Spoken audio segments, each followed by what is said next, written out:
Армысыз қазақ елі ақшам телеарнасында бас жаңалықтар ақпарат беруші Айгүл Алтынбекова. Алдымен бүгінге түскен ақпараттар легімен таныс болыңыздар.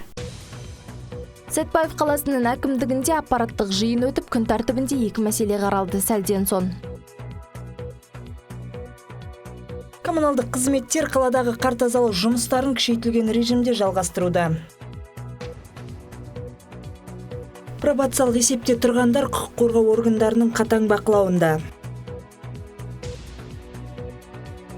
Алимент берешегін өндіру басты назарда. Ұлытау облысында алғаш рет ірі сауда орталығы салынбақ. Сәтбаев қаласы әкімдігінің үлкен залында аппараттық жиын өтті. Жиынға қаланың мемлекеттік мекемелерінің басшылары, әкім аппараты бөлімдерінің басшылары, Сәтбаев қаласының кәсіпорындары мен қызметтерінің басшылары қатысты. Күн тәртібінде қандай мәселелер көтерілді және ағымдағы жылға қандай жоспарлар қойылды. Гүлназ Амангелдіқызы толықтырсын.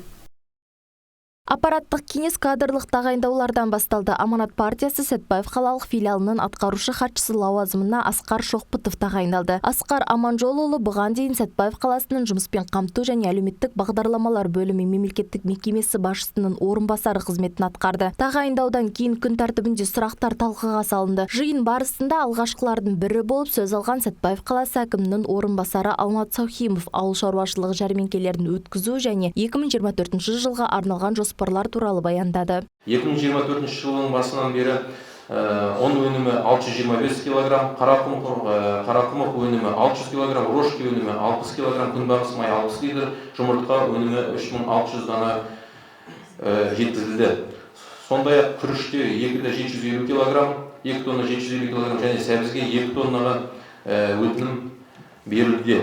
Бұдан әрі 2020-2024 жылдардағы жылыту маусымы және жөндеу жұмыстары туралы тұрғын үй коммуналдық шаруашылық жолаушылар көлігі және автомобиль жолдары бөлімінің басшысы Нұржан Кенжеғылов баяндама жасады. Берілген ақпаратқа сүйенсек, 2024-2025 жылдары жылыту маусымына дайындық мақсатында жалпы ұзындығы 49, 100 км желілерді жөндеу көзделуде, оның ішінде 31443 км жылу желілерін, 15100 км сумен жабдықтау желілерін, 2600 км кәріз желілерін жөндеу және 4 бірлік сорғы жабдықтарын сатып алу жоспарлануда. Техниканың аздығына байланысты біраз көшелердің қарлары алынбаған болатын, оны өздеріңіз көріп отырсыздар. Енді бүгінгі күнге қазір техникалардың сандары, арнайы техникалардың сандары көбейді. Қазір 2 автогрейдер, 5 самосвал, 5 погрузчик. Одан басқа жаңағы зилдарымыз көшенің қарларын шығару жұмыстарымен айналысып отыр. Енді бүгін бізде басты жоспар Қазақ ауыл дейміз ғой, Восточный район. Соның ішіндегі көшелерін кіріп, қарларын шығару болып тұр қазіргі таңда. Сол жұмыстармен айналысып отырмыз. Техниканың сандары көбейді. Аппараттық кеңес барысында автомобиль жолдары мен аула аумақтарын қардан тазартуға, көп пәтерлі үйлердің тұрғындарының өтініштері қаншалықты тиімді орындалатынына, қалаға жылу беретін номер 1 жылу станциясының жағдайына, көмір мен мазут тапшылығы бар жоғына қатысты мәселелер талқыланды. Гүлназ Амангелдіқызы, Құрмет Қожахметов, Ақшам телеарнасы, Сәтбаев. Қыс мезгілінде жүргізушілер мен жаяу жүргіншілердің қауіпсіздігі тек жүргізушілердің құралғылығына ғана емес, сонымен қатар автомобиль жолдарының жағдайына, яғни уақытылы және сапалы күтімнің болуына байланысты. Бірнеше күн қатарынан жауған ақ ұлпа қала көшелеріндегі қозғалысты тұралатқаны жасырын емес, десе де коммуналдық қызметтер күшейтілген режимде жұмыстарын жалғастыруда. Бірнеше күн толассыз жауған қар коммуналдық қызмет өкілдерін әбігерге салғаны рас. Мамандар ең алдымен негізгі деген көшелердің жолдарын ақ ұлпадан тазартып жатыр. Күніне 25-ке жуық қызметкер қар тазалауға шығады деген қала әкімінің баспасөз қызметі көшелерді жинау жұмыстары күшейтілген режимде жүргізіліп жатқанын алға тартты. По правилам благоустройства. Қаланы абаттандыру ережелеріне сәйкес ең алдымен қаланың негізгі магистралдарынан, содан кейін барлық басқа көшелерден қар шығарылады. Өткен аптада қардың көп түсуіне байланысты жұмыстар күшейтілген режимде жүргізілді. Қаланың жол желісін 2 ЗИЛ машинасы, 6 жүк тиегіш, 6 самосвал және 2 автогрейдер тазалап, күніне орта есеппен 900-950 текше метр қар шығарды. Айта кетейік, шаһардағы жолдың жалпы ұзындығы 92 шақырым, коммуналдық қызметкерлер күніне 900 текше метр қар шығарады, ал қалалық әкімдік қар тазалау жұмыстарының жүргізілуін бақылау бойынша тәулік бойы кезекшілік ұйымдастырылады деді. Алтынгүл Төлегенова, Құрмет Қожахметов, Ақшам телеарнасы, Сәтбаев. Жаңалықтарымызды одан әрі жалғастырамыз. Сәтбаев қалалық прокуратурасының ұйымдастыруымен полиция бөлімінде пробациялық есепте тұрғандармен кездесу өтті. Басты мақсат қайта жасалатын қылмыстардың алдын алу. Толығырақ келесі бейнесюжетте. Жуырда Сәтбаев қалалық пробация қызметінің есебінде тұрған сотталғандармен жиын өтті. Бұл басқосудың басты мақсаты есепте тұрған қоғамнан оқшаулаумен байланысты емес жазаларға сотталғандардың қатысуымен болатын қайталап қылмыс жасаудың алдын алу. Айта кетейік, пробация қызметі есебінен өткен 126 сотталған азамат бар. 88 азамат бас бостандығынан шектелсе, 9 тұлға шартты сынақ мерзімге сотталғандар. 2024 жылдың 1 айында жыл басынан пробация қызметі есебінен өткен 126 адам, 2023 жылы 122 сотталған азаматтар.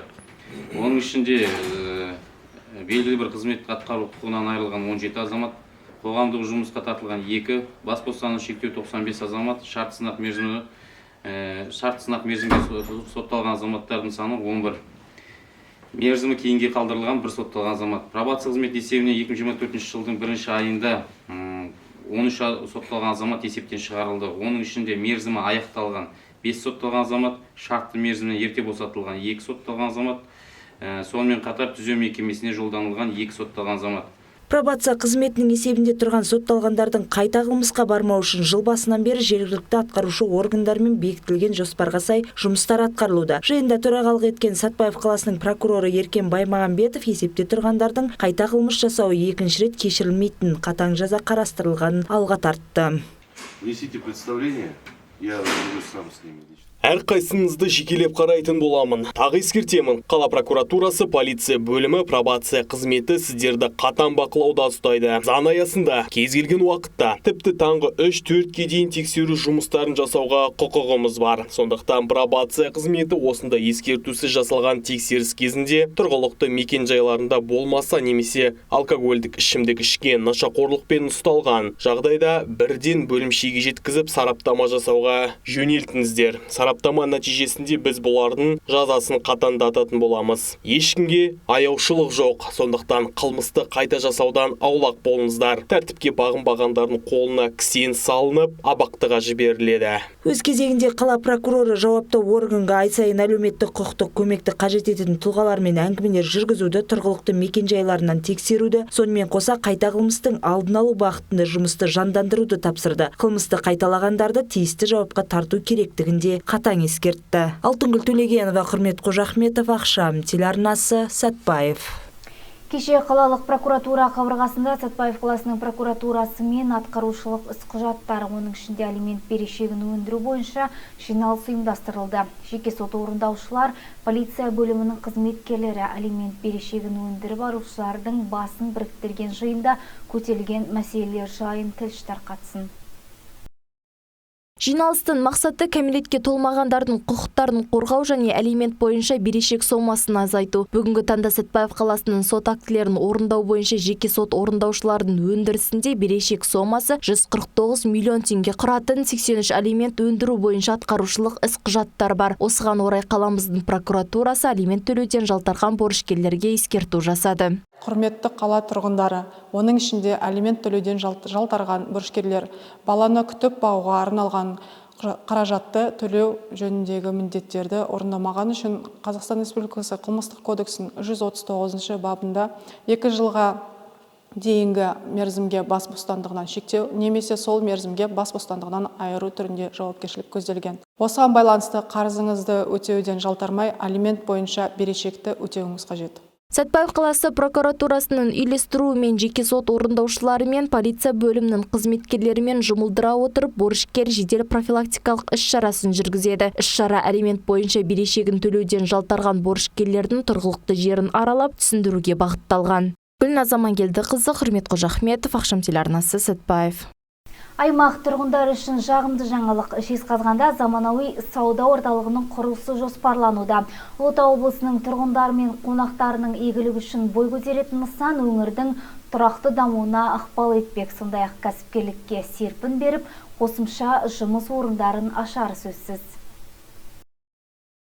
4 қабатты сауда орталығының құрылысын 2024 жылдың сәуір айында бастау жоспарлануда. Оны келесі жылдың 2-ші жартыжылдығында пайдалануға беру көзделіп отыр. Жобаға сәйкес жаңа нысан шығыс стилінде жүзеге аспақ, ғимараттың ауданы 20 000 шаршы метрді құрайды. Айта кетейік, сауда ойын орталығында кинотеатр, балалар алаңы, түрлі киім-кешек бутиктері тұрғындар үшін қызмет көрсетпек. Біз Ұлытау әлеуметтік кәсіпкерлік корпорациясы өңірлік қолдау институты ретінде инвесторлармен жұмыс істейміз. Осы жерден инвестор 2 гектар жер алған. Ол жерде Жезқазғанда ойын-сауық орталығы салынады. 20 шаршы метр көлемді болады. Оның ішінде кинотеатр болады, 4 залымен, фудкорт, тамақ ішетін жер, балаларға ойын-сауық орталығы болады. Бірінші қабатында фермерлік базар концепциясында болады. Ол дегеніміз жаңағы тікелей өндірушілердің өздері товарларын сататын.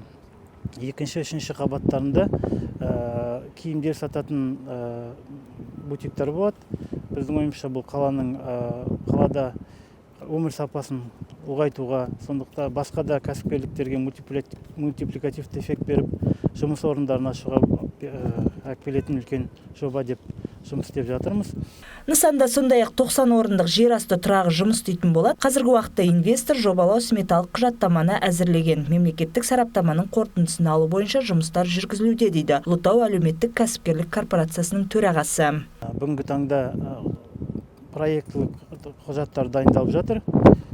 Осы жылдың сәуір айында құрылыс бастаймыз деп жоспарлап отырмыз. Құрылыс 1 жылдай болады, 25-ші жылдың 2-ші жартысында ашылады.